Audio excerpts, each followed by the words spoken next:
Okay. First of all, thank you for the opportunity to be here. This is exciting. Wow. And I said, oh my goodness, the Academy, GK Chesterton Academy. Ooh, I don't know if I can manage this.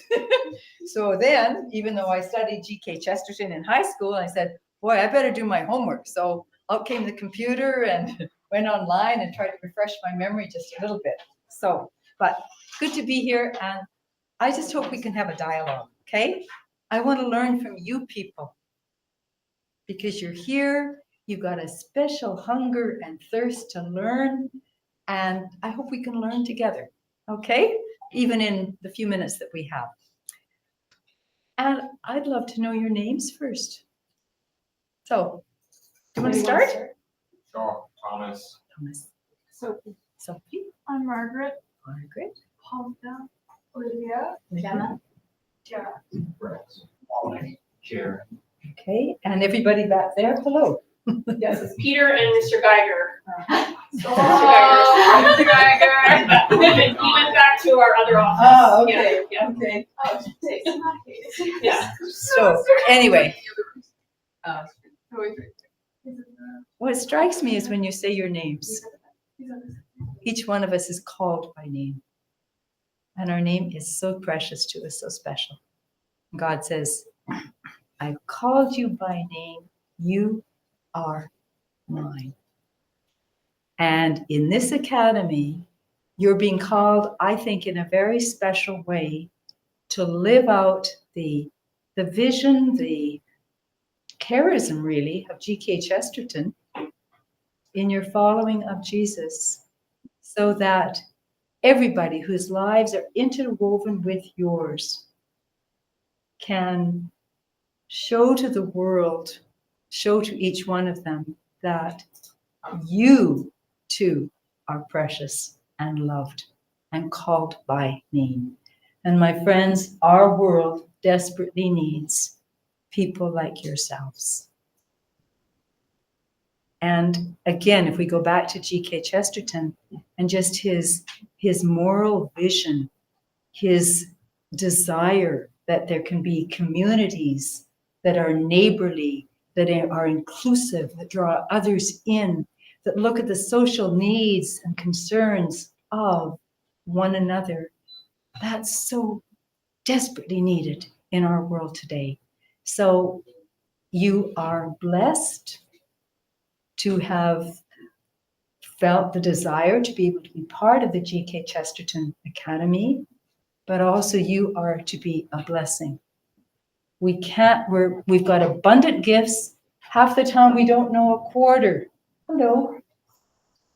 We don't know a quarter of the gifts that we have, maybe even not 1/100th of the gifts we have, but those gifts are called to be put at the service of our world and to bring the gift of God's love, to make it visible, present, incarnated among us. So that's a special gift that you bring.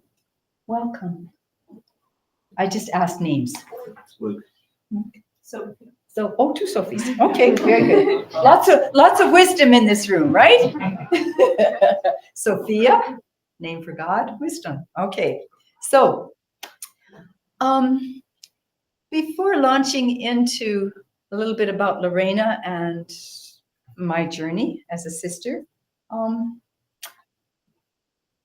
I would like can you just share with me a little bit of what drew you to the Academy? I'm really curious. you can be honest. For a good liberal arts education. Good liberal arts education, right? Okay, great. Yeah.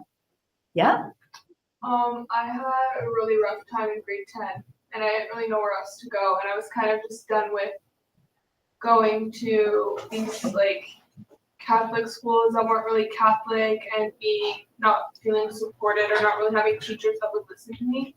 So it was kind of just, I was willing to go anywhere that wasn't like the high schools that I had known. Uh-huh. And I had some friends here who I knew, and I knew that there would be like, I would at least have some friends coming here. A good And atmosphere. so, yeah, and it was honestly kind of just a leap of faith, and just like there wasn't really a lot of thought behind it. But Well, you know what?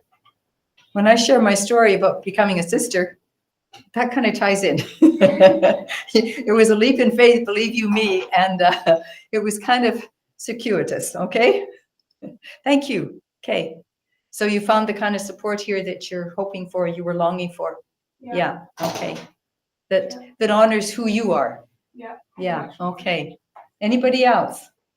My parents wanted me to have a classical education where I could also organize all my work and learn how to stay to that kind of schedule. That's really made last few years of high school really good for me. Uh-huh, Same with okay. last year too. Good, all right, thank you. Anybody else? Peter, go ahead.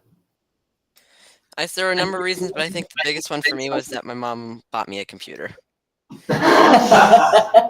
Okay, good. Good tool to have, right? Okay. All right, so you've come here for a variety of reasons. And not only reasons, but also needs, desires, right? Okay, so in our lives, God touches into who we are, the core of our being, our desires, our needs, our longings, our hopes, and works with us so that we can realize more and more of who God created us to be. So it's not as though out here, God has some sort of plan and he puts it down on top of us and we try to act it out. No, we are co-creators with God, who formed and fashioned us, created us out of love to bring who we are, the best of who we are, to the world, to transform the world. Very much like G.K. Chesterton, okay? Now, okay, thank you for answering that. Maybe I'll just, well, first of all, any other comments or questions, or, because I really want to learn from you people, okay? What is one of the most exciting things you've discovered about G.K. Chesterton? Tell me that.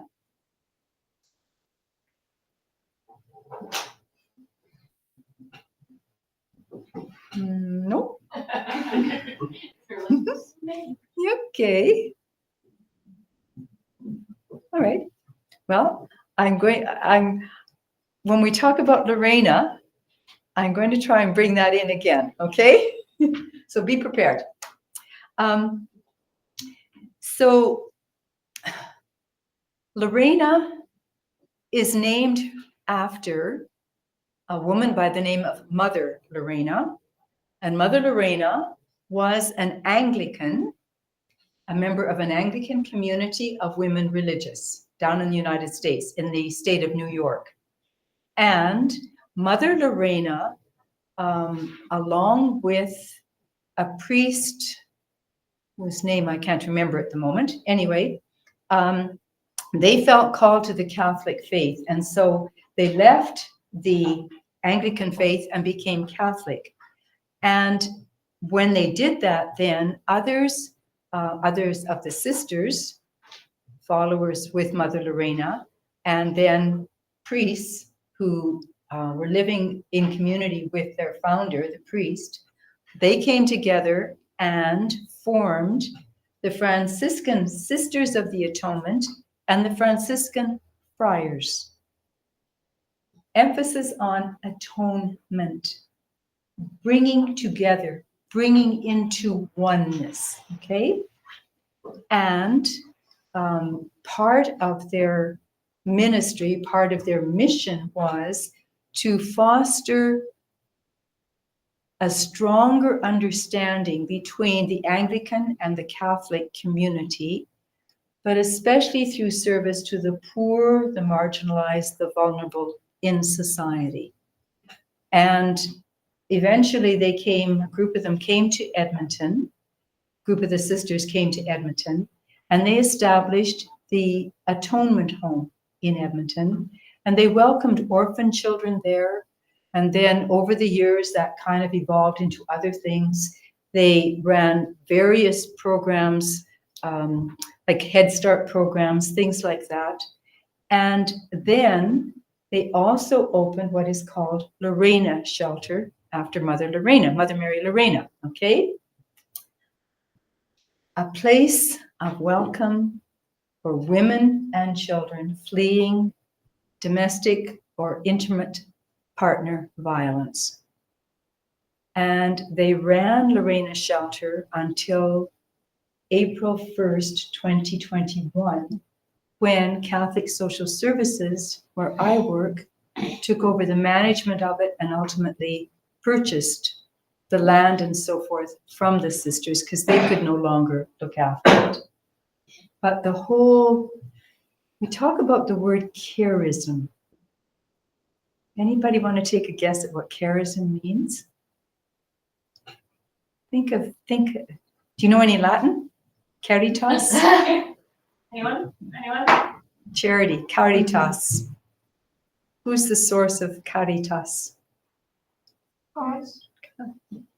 So when we talk charism, we're talking about the Spirit, this special gifts that the Spirit gives to us, or in the case of the Franciscan Sisters of the Atonement, the special charism of unifying, bringing together through the work that they do. When the sisters did not have others that could carry on that mission, then Catholic Social Services took it over. I've been part of Catholic Social Services. I was there for 10 years at one point. I left. I worked for 2.5 years with Edmonton Catholic Schools, working with little ones, struggling at home, struggling at school, from really, really difficult situations, okay? Some of whom I'm quite sure ended up at some point in Lorena's shelter. However, and then I was called back when we got a new CEO, Troy Davies. He asked me to come back to Catholic Social Services. When I came back, I was doing something totally, totally different. When I was first year, the first 10 years, I was managing programs, for example, an interfaith initiative on homelessness and a program called Welcome Home. Because, as you know, the number of unhoused in our communities is just growing and growing and growing. More and more do not have a safe place to call home.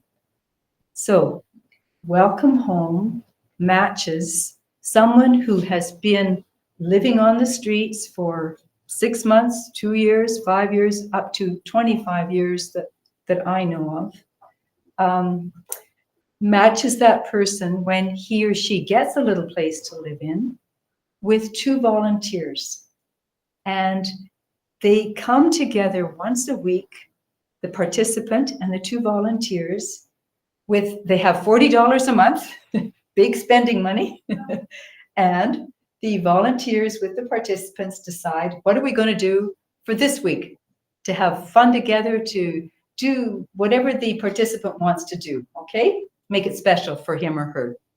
So the reason why that is so, so important is that those who've been living unhoused, living on the streets, their community, the people, for example, if they've been living on 96th Street and 108th Avenue, that's the only community they know. And very often it's a drug-infested community. There's a lot of violence. It's just not a good space, a good community to be in. It's not supportive for growth. So the 2 participant and the 2 volunteers come together, and bit by bit, they create a new community around the place where the person is now living, and they get to meet new friends and gradually change their lives for very positive, growth-producing ways of living, okay? I can tell you about one fellow that's one of the first people we had in the Welcome Home program. His name was Frank. If I'd thought, I would have brought a slide of Frank, but anyway, sorry, I wasn't thinking. So could have brought you just a very small PowerPoint, but maybe another time. So anyway, Frank has this beard down to his belly, and Frank always wears like a lumberjack shirt, okay? And Frank, when he became part of the program, said, I'm changing. That's it, finished. Well, Frank now goes into some of the schools to talk about his life. His life is totally turned around, and he's found a whole new direction, a whole new purpose. He knows who he is, and he knows his gifts and his capabilities. He knows his weaknesses, but he also knows his strengths. So the Welcome Home program. Then we developed a program to prepare the priests and the secretaries, receptionists, etc., in the parishes, and not just the Catholic parishes, but a lot of the other Christian parishes, like the Baptists, the Anglicans, the Presbyterians, even in the Sikh community, Muslim communities, etc., in the mosques, to know when a woman arrives or a woman and her children arrive who are fleeing domestic violence, what to do, how to immediately support them so that the suffering they have already experienced isn't even greater, because they're asked inappropriate questions or just not treated with the kind of care and respect that they desperately need, okay?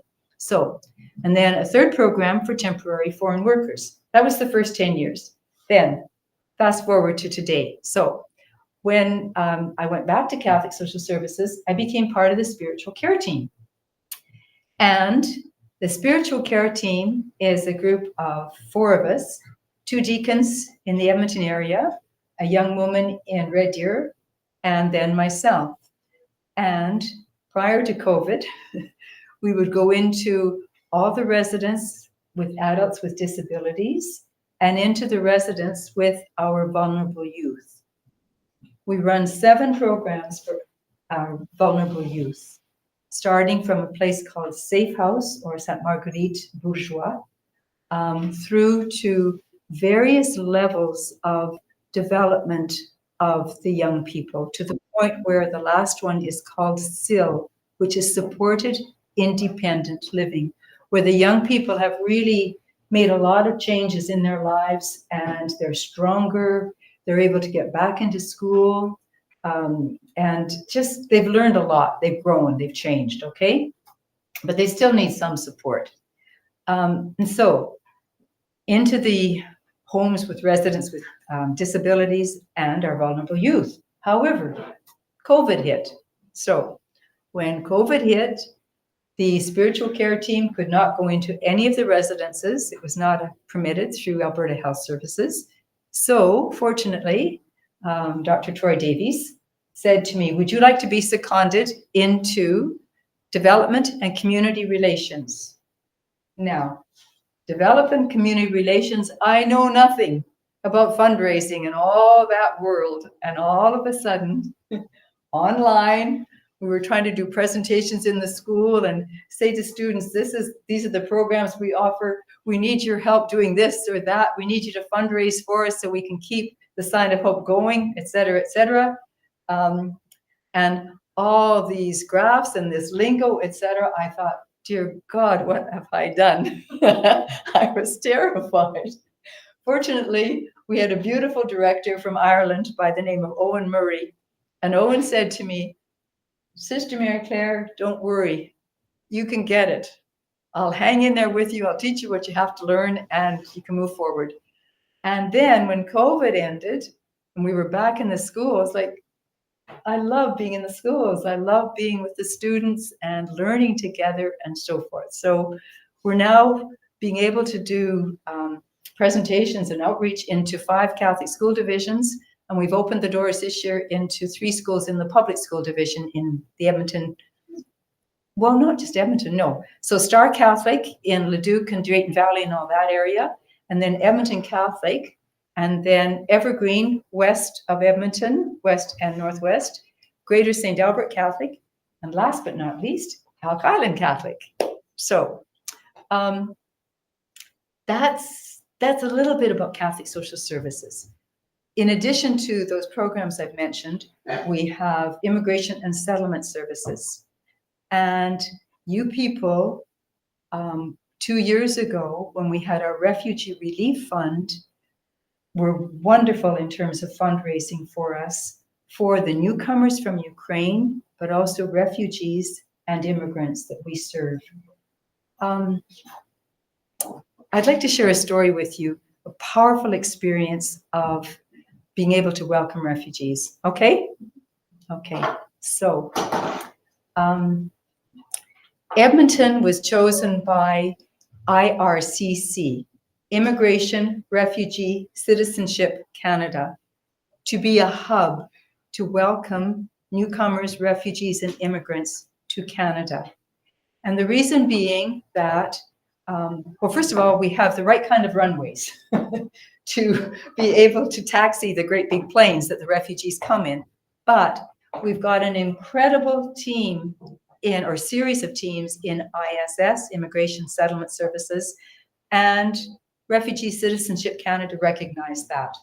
So it became the hub.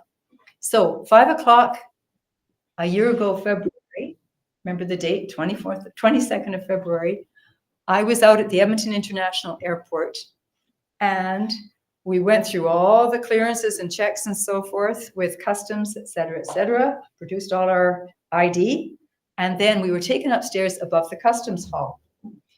And myself and 4 of my colleagues were told that at the far end of the corridor, all of a sudden the doors would open and the refugees would come streaming through. That particular day, we were welcoming 333 refugees. That was only one time, my friends. 333 coming from 5 different countries. Women, men, and children. The plane left Entebbe in Uganda, and then it went to Cairo, Egypt.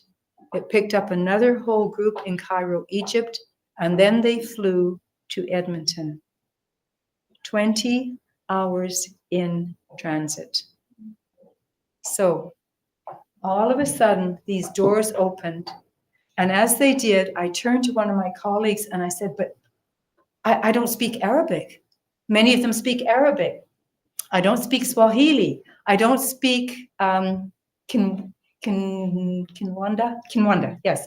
And I don't know how many other languages. I said, French, English, Spanish, no problem. But, so he said to me, when they come, all you do is this.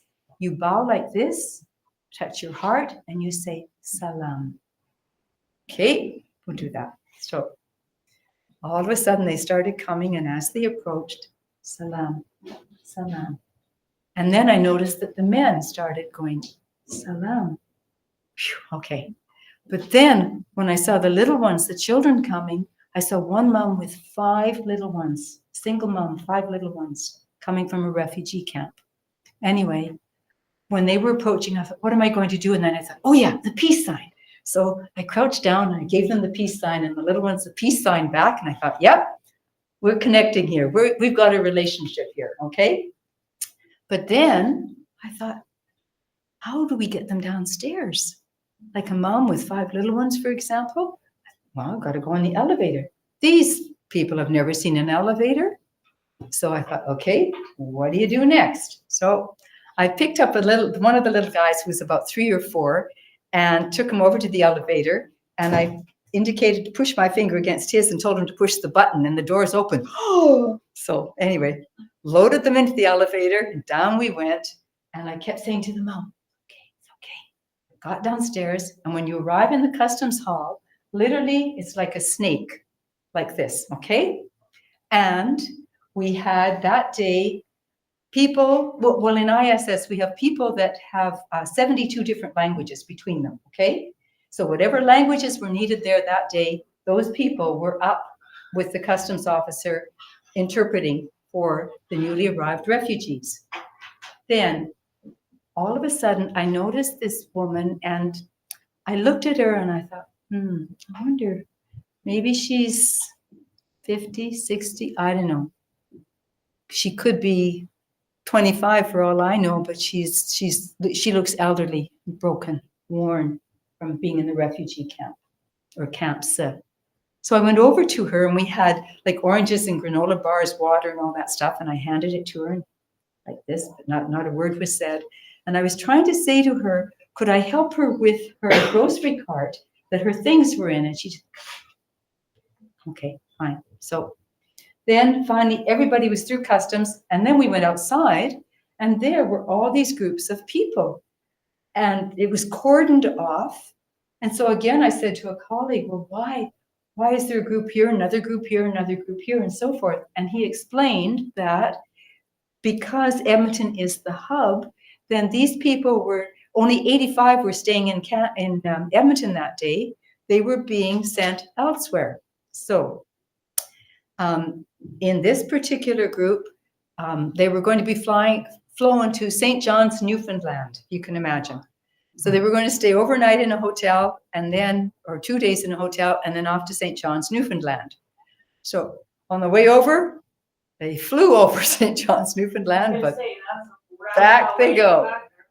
Anyhow, so then another group, and then all of a sudden, I saw a group over here, and I looked and I saw the woman that was pushing her grocery cart that I tried to help. So I smiled at her, and she smiled the most beautiful, her whole face just lit up. And I said then to my colleagues, so where is this group going? Oh, they're boarding a bus in about an hour. They're going to Red Deer, Calgary, Lethbridge, or Medicine Hat. That's where their homes are going to be. Fine. So I walked over to her, and I reached over and I took my hand, her hands in mine, and I looked at her and I said, I love you. Allah loves you, because I knew she was Muslim. And she looked at me, and the tears started to come down her face.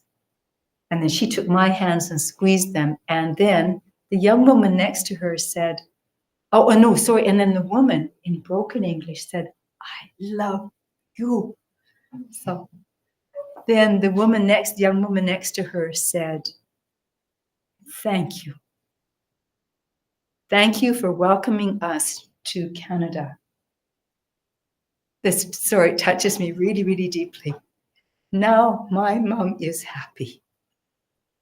Yeah. All the years that she had suffered, and now she would be happy because Canada opens its doors. So I will end the story there. All I know is that they ended up in Calgary because her son and daughter-in-law and their children were already settled in Calgary. So I knew she was going to a good home. She would be happy there, really happy. But I share that story because I want you people to think about, what would G.K. Chesterton do today? What would he say? What would he want to see changed in Canada in regard to our policies, procedures, et cetera, around welcoming refugees? I think it's a very deep, very important question that we need to discuss. And you people are at a moment in your lives when you can plunge into something like that. Think about it, talk about it, seek answers, battle with one another. Somebody will say, well, they're taking our jobs. They can stay in their own country or whatever. And others will say, no, it is only just that we share what we have. That's the gospel message. Others will say, but why is there so much unrest in their countries, et cetera, et cetera, okay? So I want you to turn to the person next to you and just buzz for a few minutes. What do you think G.K. Chesterton would say about refugees, welcoming refugees into Canada today? Was that it? No, that's the elementary. That's the bell. other side. Okay. Elementary bell, yeah. Yeah, I looked at my watch and I thought, don't think so. Okay. So it's a good time to turn and share because they're going to be a little loud for a minute or two. So. Oh, good. Okay. Then talk with your neighbor. Okay. And you know what, my friends? There's no such thing as a silly answer or a dumb question. If we don't question, we don't learn, we don't grow, we don't change. So You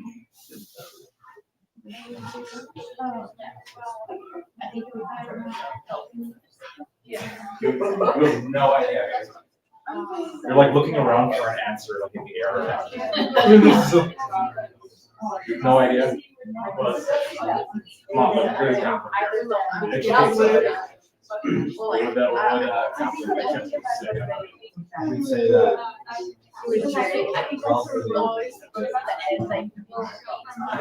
What would be the best way? What's the best way we can do that? Mass programs.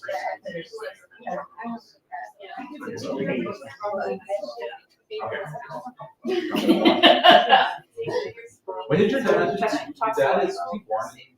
Sorry, your grandfather. So did he come over to Toronto? That's where I don't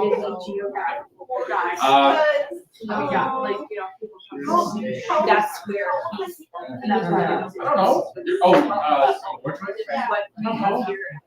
I don't guess Swin's age. good to see the goal we have to share, right? So, yeah.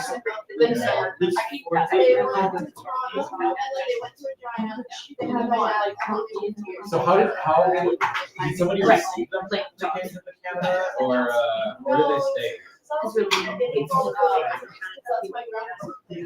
So did any? So they just showed up and then nobody helped them like settle in. What's your grandpa's whole thing? And so what would he say? What would he say?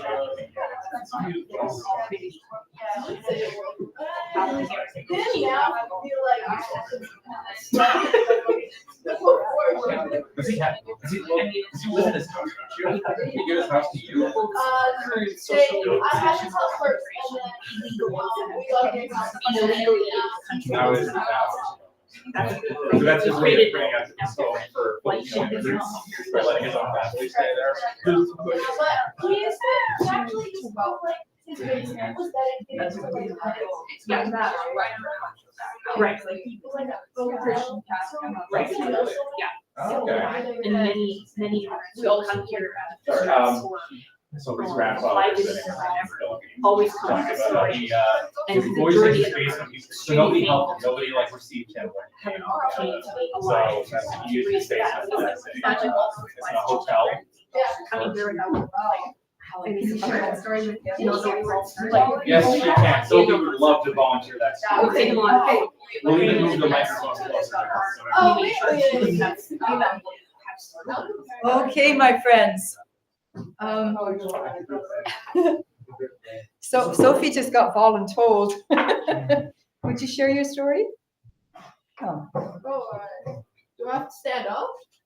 I don't know. Just project. You just project. Not get on camera. Use your big girl voice. That's right. When my grandpa moved here permanently to Edmonton, because he's moved around a lot, he opened up his basement for all the missionaries he knows, so that whenever there's missionaries here, they can stay there. Wow, beautiful. Thank you. I'm done. No, just think because those online people need to be able to hear.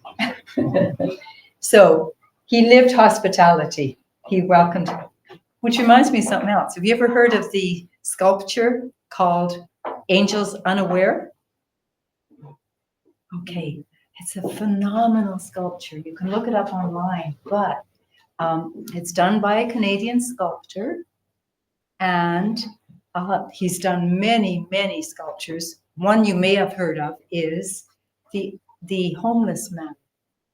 And it's a man lying on a bench, and it's actually in Toronto. And when I was there on a retreat in Toronto one day, I was out for a long walk, and it was the coldest winter that Toronto had on record, and I was just freezing. But I was out for this walk, and all of a sudden I came around a corner.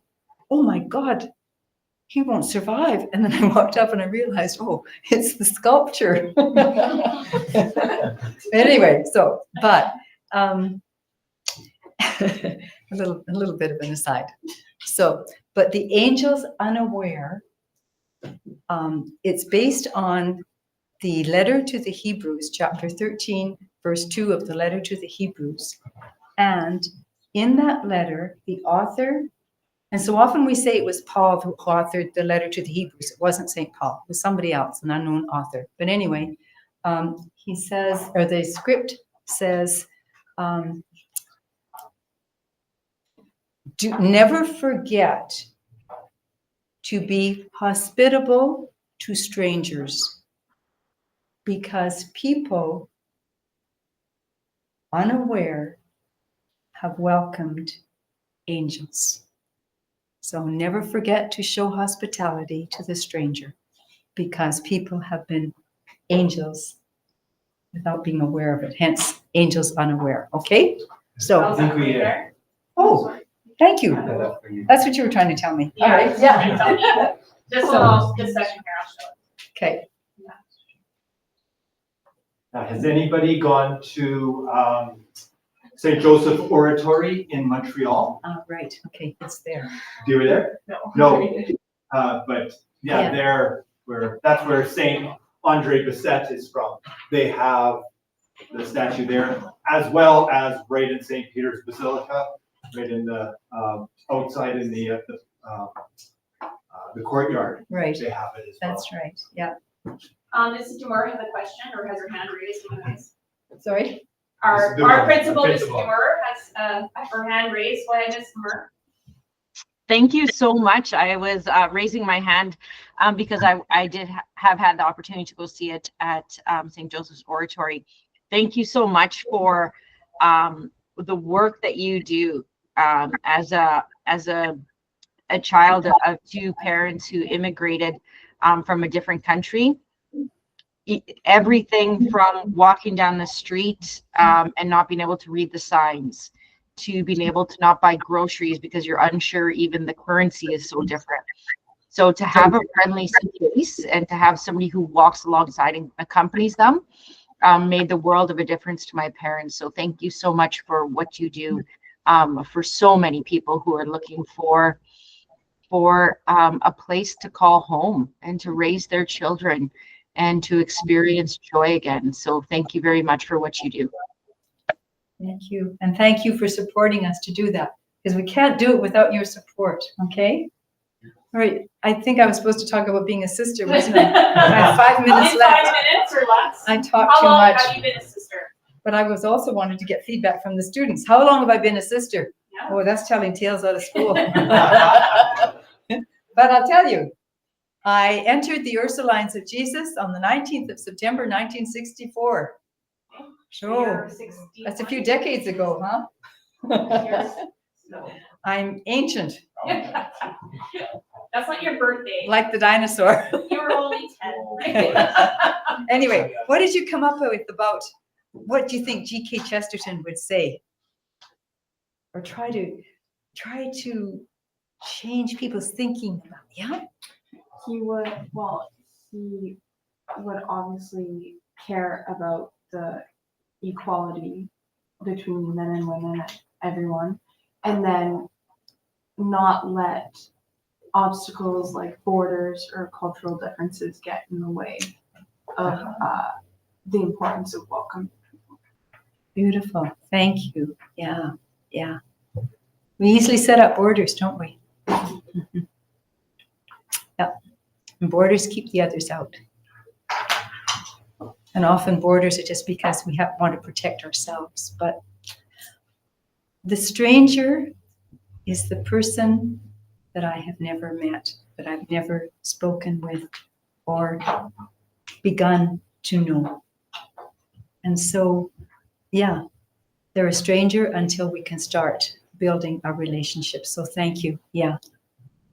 What else might he say?